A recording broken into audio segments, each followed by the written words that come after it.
Alright guys, throw back to the last class में हम लोगों ने पॉइजन डिस्ट्रीब्यूशन पढ़ना शुरू किया था, जिसमें हम लोगों ने कुछ बेसिक बातें डिस्कस करी थी। बेटा, पॉइजन डिस्ट्रीब्यूशन में जो है हमारे पास मीन और वेरिएंस लैम्डा होते हैं और इसका पेरीमीटर होता है x is Poissonly distributed as lambda. Poisson distribution में अगर हमें प्रोबेबिलिटी निकालनी है तो उसका फॉर्मूला होता है बच्चों ई की power minus lambda multiply by lambda की power are upon are factorial. इसमें हमने एग्जांपल दी, अगर पोजॉनली डिस्ट्रीब्यूटेड एज 4.5 दिया हुआ है तो 4.5 हमारा लैम्डा होगा।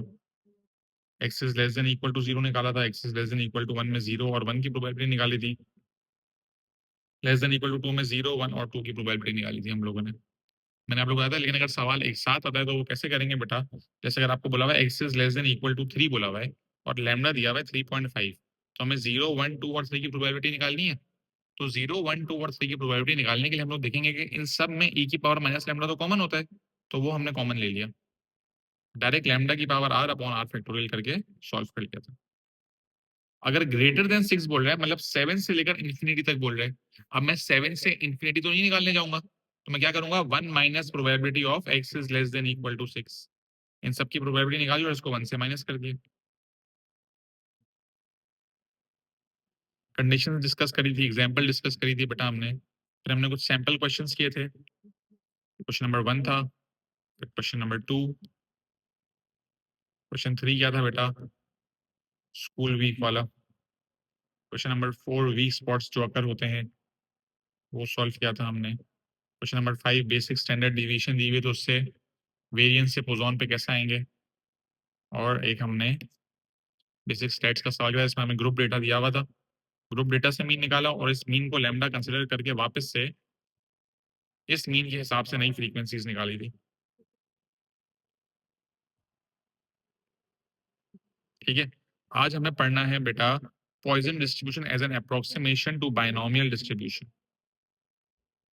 अब बच्चों लिखा हुआ क्या है, when n is greater than 50 and p is less than 0.1, जब n 50 से बड़ा होगा और p 1.1 से छोटा होगा, we use binomial distribution, that is x is binomially represented as np as an approximation to Poisson distribution। ठीक है, अब बच्चों हम लोग बाइनोमियल से पॉइजन पे कैसे आएंगे। बाइनोमियल डिस्ट्रीब्यूशन में मीन होता था np, पॉइजन डिस्ट्रीब्यूशन में मीन होता है लैम्डा, मतलब लैम्डा जो है वो np के बराबर होगा, लैम्डा जो है वो np के बराबर होगा। और approximation gets better as n increases, n जितना बड़ा होगा np डिक्रीजेस, p जितना छोटा होगा उतनी बेटर अप्रोक्सीमेशन हो पाएगी। एग्जाम्पल देखते हैं बेटा इसकी। Question number 1, eggs are packed into boxes of 500, तो बच्चों n 500 हो गया। On average 0.7% of the eggs are found to be broken when the eggs are unpacked। बेटा जब eggs unpacked होते हैं तो 0.7% eggs broken होते हैं। 0.7% का मतलब क्या हुआ, परसेंटेज हटाने के लिए डिवाइड बाय 100 करूंगा तो 0.007 आ जाएगा, ये हो गया p। बोल रहा है find the probability that in a box of 500 eggs exactly 3 are broken। तो बच्चों क्योंकि n 50 से बड़ा है और p 0.1 से छोटा है तो मैं बाइनोमियल से पोजॉन पे चला जाऊंगा। बाइनोमियल से पोजॉन जाने के लिए मुझे पोजॉन के लिए बेटा लैम्डा चाहिए। लैम्डा कैसा आएगा बेटा, लैम्डा आएगा जब मैं मीन को मल्टीप्लाई करूंगा n इंटू पी, तो एन पी मीन के बराबर होता है, मतलब लैम्डा 3.5 आ गया। और एग्जैक्टली 3 का मतलब क्या हुआ बेटा, ई की power minus lambda into lambda की power are upon are factorial. At least 2 का मतलब क्या हुआ, ग्रेटर देन इक्वल टू 2, मतलब 2 से लेकर इंफिनिटी तक। तो मैं क्या करूंगा, 1 में से 0 और 1 की प्रोबेबिलिटी को माइनस कर दूंगा, तो 2 से इंफिनिटी तक की प्रोबेबिलिटी आ जाएगी। ये देख लें बेटा, क्वेश्चन रीड कर लें, कोई कंफ्यूजन कोई सवाल हो तो पूछे मुझसे।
बेटा एक बार फिर से रिपीट कर देता हूँ। बेटा eggs are packed into boxes of 500 था, मतलब n 500 है ना। On average 0.7% of eggs are found to be broken। इसका मतलब क्या हुआ 0.7% का, कि 0.007 है ना। n दिया हुआ है और p दिया हुआ है। अब मुझे बायनोमियल से अप्रोक्सीमेट करके पॉइजन डिस्ट्रीब्यूशन पे जाने। तो मैंने आपको अभी पीछे बताया कि अगर n 50 से बड़ा है और p 0.1 से छोटा है, n 50 से बड़ा है और p 0.1 से छोटा है, तो मैं बायनोमियल से पहुंच जाऊंगा। अब अगर मुझे पॉइजन डिस्ट्रीब्यूशन से करना है तो मुझे लैम्डा चाहिए होगा। लैम्डा क्या होता है? लैम्डा मीन होता है। बायनोमियल में मीन कैसा आता है? n multiply by p। तो जब मैं n को b से मल्टीप्लाई करूंगा तो मीन आएगा, जो कि लैम्डा के बराबर हो जाएगा। लैम्डा आ गया। अब बच्चों का लैम्डा पता चल गया तो फिर सवाल में क्या मसला है? हमने तो करा हुआ है एक्जैक्टली 3 का मतलब है x is equal to 3, at least 2 का मतलब है x is greater than equal to 2। तो 1 में से 0 और 1 की प्रोबेबिलिटी को माइनस कर देंगे। मेन चीज तो यहां तक थी ना, ये चीज नहीं ऐड हुई है बस, बाकी सब तो लास्ट क्लास वाला ही है। क्लियर है?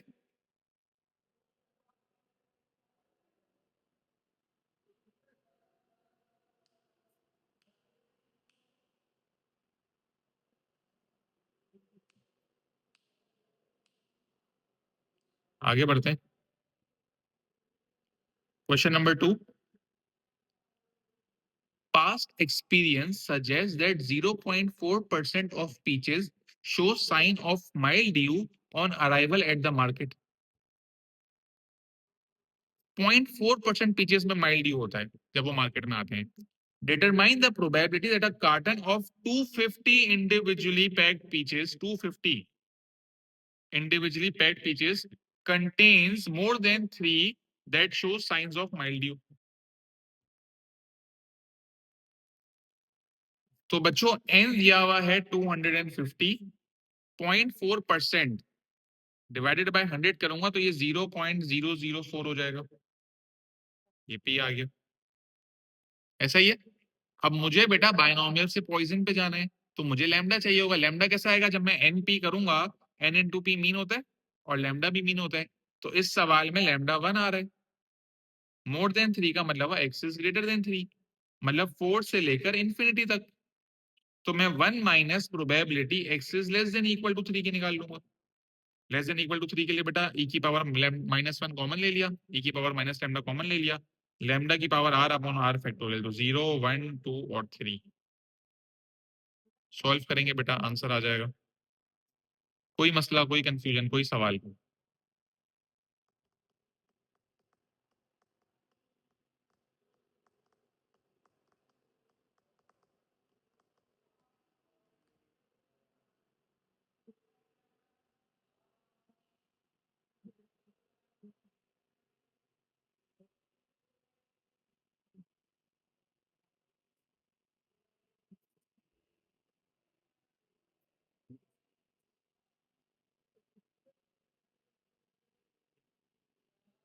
क्लियर है?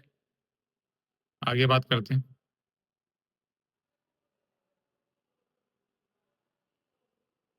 Question number 3। A Christmas draw aims to sell 5,000 tickets। A Christmas draw aims to sell 5,000 tickets, 50 of which will win a prize। बेटा 5,000 टिकट सेल होंगी, उसमें से 50 में प्राइज होगा। अली बाइस 200 टिकट्स। अली ने बेटा 200 टिकटें खरीदी हैं।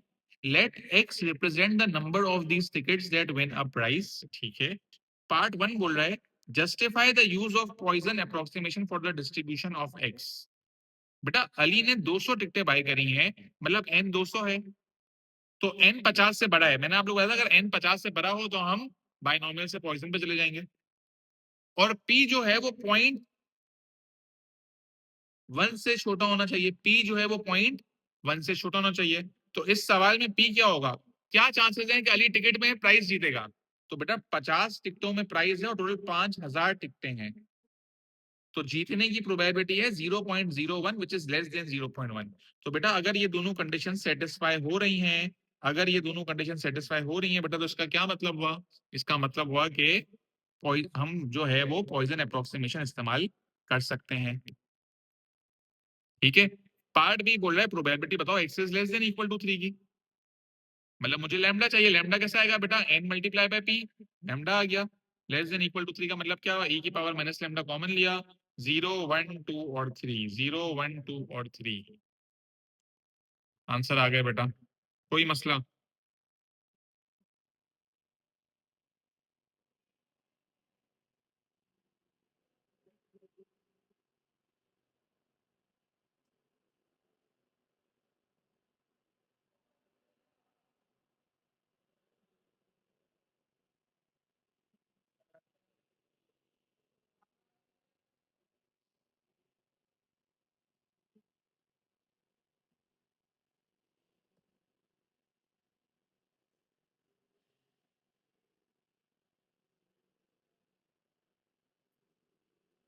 पार्ट 1 में बोला था जस्टिफाई करो कि पॉइजन अप्रोक्सीमेशन इस्तेमाल कर सकते हैं। पहला पॉइजन अप्रोक्सीमेशन कब इस्तेमाल करेंगे बेटा, जब n 50 से बड़ा होगा और p 0.1 से छोटा होगा। तो आप देखो ना बेटा, इस सवाल में n भी 50 से बड़ा है और p भी 0.1 से छोटा है, ये चीज हो रही है ना बेटा, तो जस्टिफाई हो गया ना ये।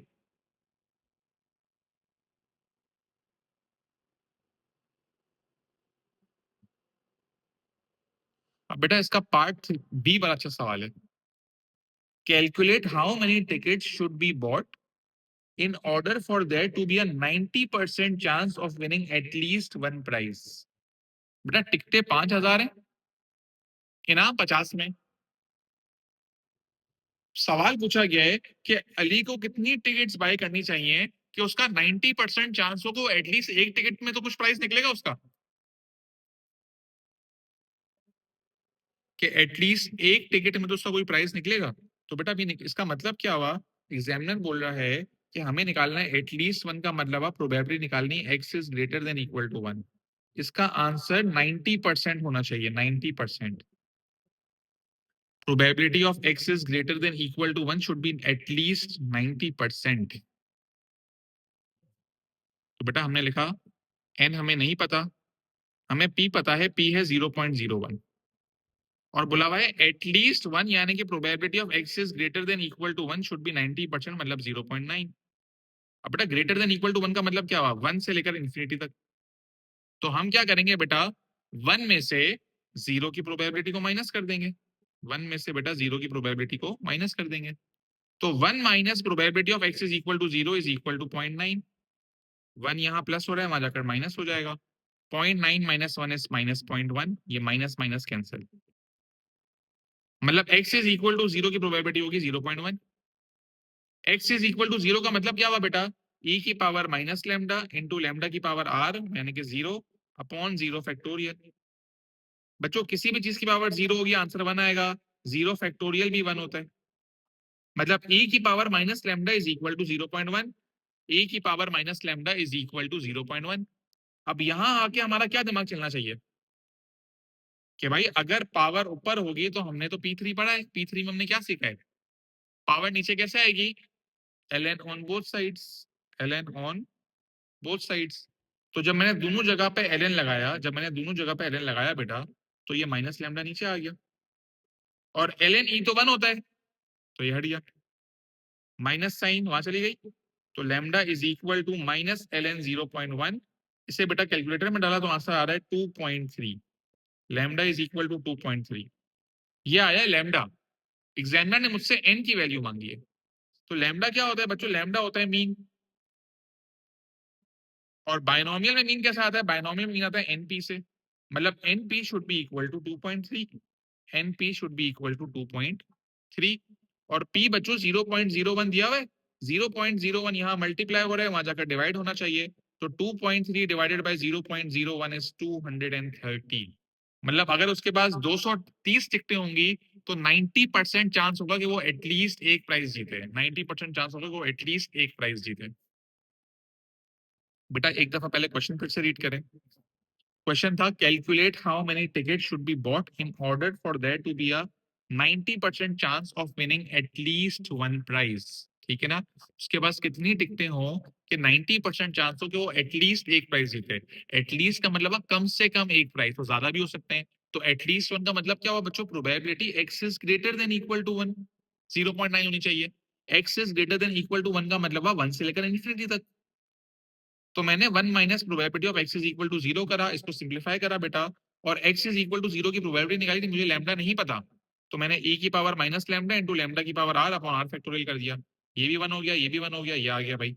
पावर नीचे लाने के लिए ln बोथ साइड्स करा बेटा, माइनस लैम्डा नीचे आया, ln e 1 हो गया, माइनस n को वहां भेज दिया, तो लैम्डा की वैल्यू आ गई 2.3। लैम्डा बेटा मीन होता है, मीन का फॉर्मूला होता है एनपी, पी मुझे पता था पी 0.01 है, तो 0.01 यहाँ मल्टीप्लाई हो रहा है, वहां जाकर डिवाइड करा तो n आ गया 230। बेटा ये सवाल देख लें अच्छे से, आई होप ये क्लियर होगा।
ठीक है बेटा, ये हमने बायनॉमियल से पॉइजन अप्रोक्सीमेशन सीख ली है। थोड़ी और बात करते हैं, normal approximation to poison.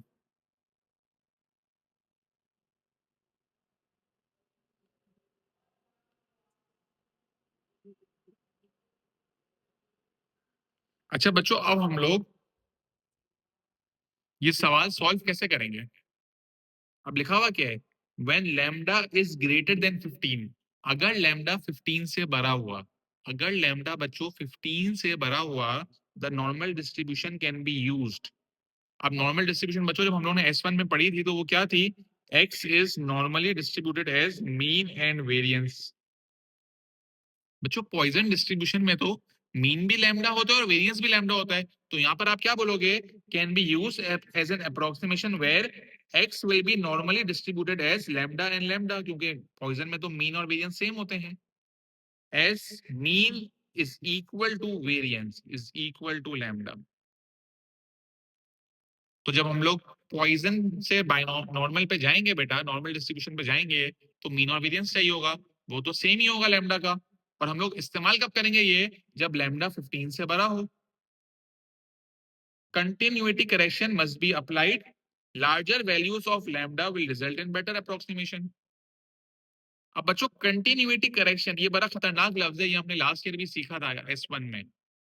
Continuity correction कब होती है और कैसे होती है, पहले तो जरा बेटा बात समझें।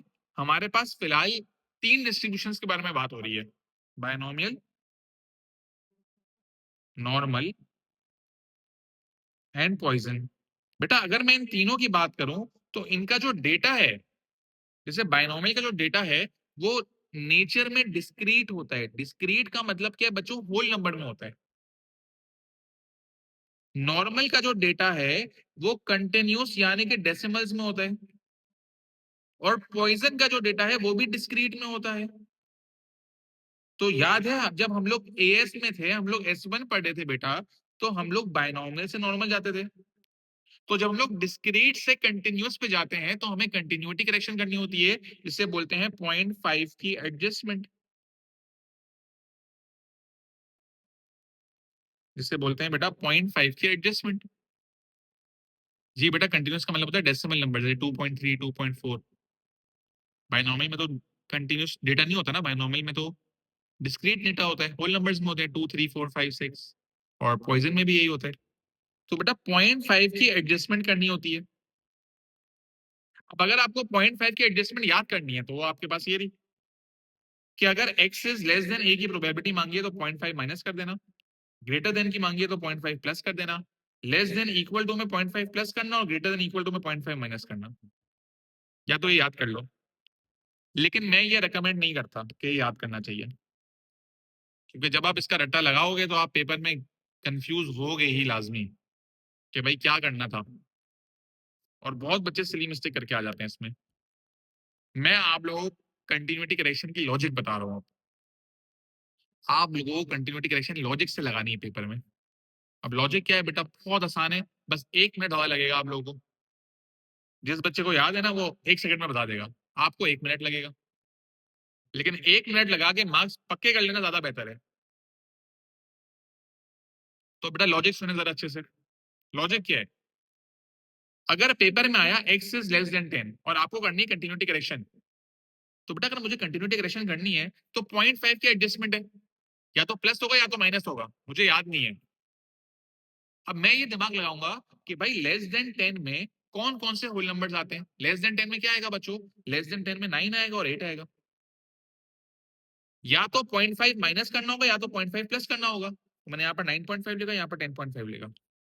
अच्छा 9.5 से लेस देन में कौन से होल नंबर आएंगे, 9.5 से लेस देन में कौन से होल नंबर आएंगे, 9 और 8 आएंगे, लिख दिए भाई। और 10.5 से लेस देन में कौन से नंबर आएंगे, 10 और 9 आएंगे, तो यहाँ पर 10 और 9 लिख दिए। अब बच्चों इससे सेम कौन सा आ रहा है, 9.5 आ रहा है या 10.5 आ रहा है, इससे सेम 9.5 आ रहा है। तो मैं कंटिन्यूटी करेक्शन में 10 की जगह 9.5 ले लूंगा। तो मैं कंटिन्यूटी करेक्शन में 10 की जगह 9.5 ले लूंगा। इस लॉजिक से करके कंटिन्यूटी करेक्शन करनी है हम लोगों को। एक और एग्जांपल देख लें भाई,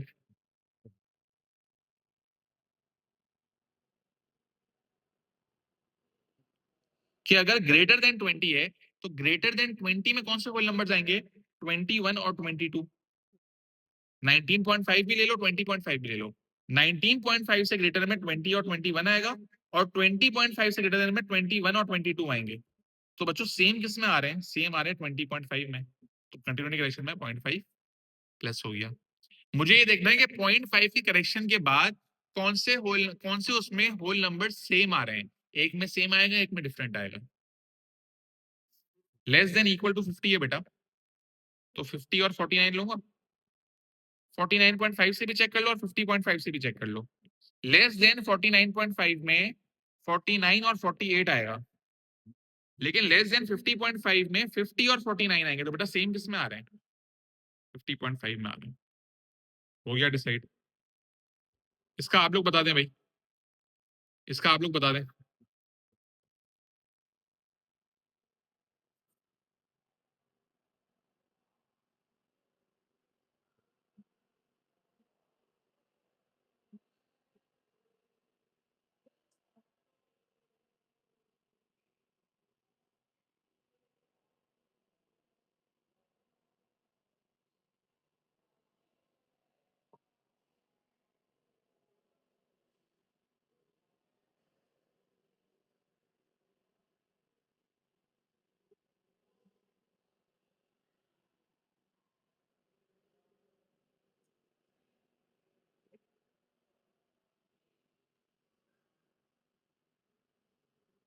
ट्वेंटी 29.5 कैसे होगा बेटा, ग्रेटर देन इक्वल टू 30 का मतलब है 30 और 31। अगर मैं 30.5 से ग्रेटर देन देखूंगा तो 31 और 32 आएगा, और 29.5 से देखूंगा तो 30 और 31 आएगा। तो 29.5 होगी।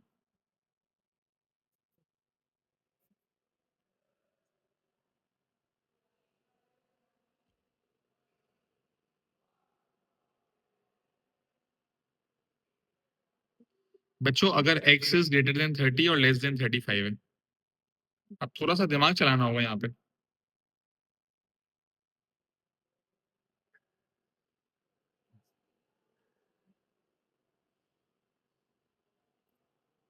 35 से कम और 30 से ज्यादा कौन से होल नंबर्स आ रहे हैं, 31, 32, 33, 34। अब मैं यहाँ पर 29.5 भी ले सकता हूँ और 30.5 ले सकता हूँ ना। लेकिन अगर मैं 29.5 लूंगा बच्चों, तो 29.5 लेने से तो 30 भी इंक्लूड हो जाएगा, लेकिन मुझे तो 30 नहीं चाहिए, मतलब मैं 29.5 नहीं कर सकता, मैं इसको 30.5 करूंगा।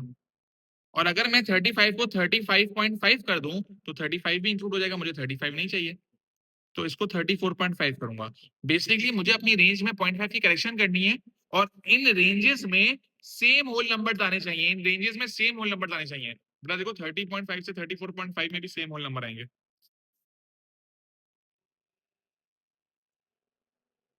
लेकिन अगर लिखा हुआ हो बेटा x is greater than equal to 40 और less than 50, greater than equal to 40 का मतलब है 40 से लेकर 49 तक 50 इंक्लूड नहीं होगा। तो अगर मैं 50.5 करूंगा तो 50 भी आ जाएगा, मसला है भाई, तो इसको 49.5 कर दिया। और 40 क्योंकि मुझे इंक्लूड करना है, अगर मैं इसको 40.5 करूंगा तो 40 इंक्लूड नहीं हो पाएगा, तो इसको मैंने 39.5 कर दिया। तो नोट करें बेटा, इस रेंज में भी यही आंसर आएंगे। अगर सिर्फ एक नंबर दिया हुआ x इज इक्वल टू 40, तो x इज इक्वल टू 40 का मतलब क्या हुआ, 40 39.5 से लेकर 40.5 तक, क्योंकि इसमें एक ही होल नंबर आता है 40। 8 और 9 के बेटा आप निकाल लें रेंज, 8 और 9 की रेंज निकाल लें।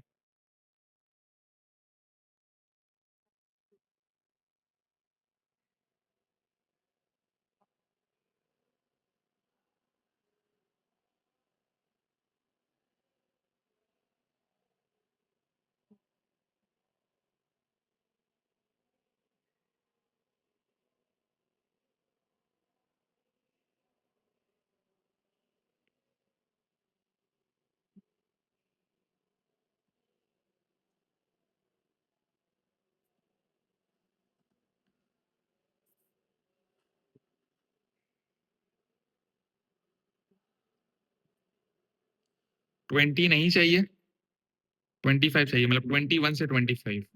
तो इसको 19.5 करूंगा तो मसला हो जाएगा ना, 20 आ जाएगा, 20.5 हो जाएगा ये, और ये 25.5 हो जाएगा। और अगर 50 और 55 दोनों को इंक्लूड करना है तो उसको 49.5 करेंगे, इसको 55.5 करेंगे। वेरी गुड बेटा, एक्सेलेंट। बच्चों कोई मसला?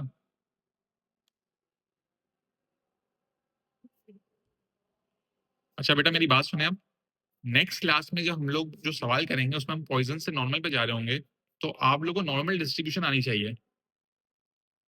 तो नॉर्मल डिस्ट्रीब्यूशन रिवाइज करने के लिए बेटा आप लोग सब जो है ना मुझे व्हाट्सएप पे भी मैसेज करें अपना ईमेल एड्रेस, तो मैं आप लोगों को नॉर्मल डिस्ट्रीब्यूशन की रिकॉर्डिंग दे रहा हूँ, नॉर्मल डिस्ट्रीब्यूशन की रिकॉर्डिंग देखें,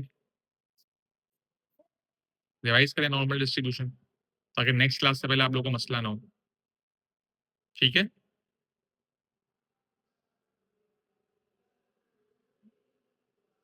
चलें बच्चों, अल्लाह हाफिज, ख्याल रखें अपना।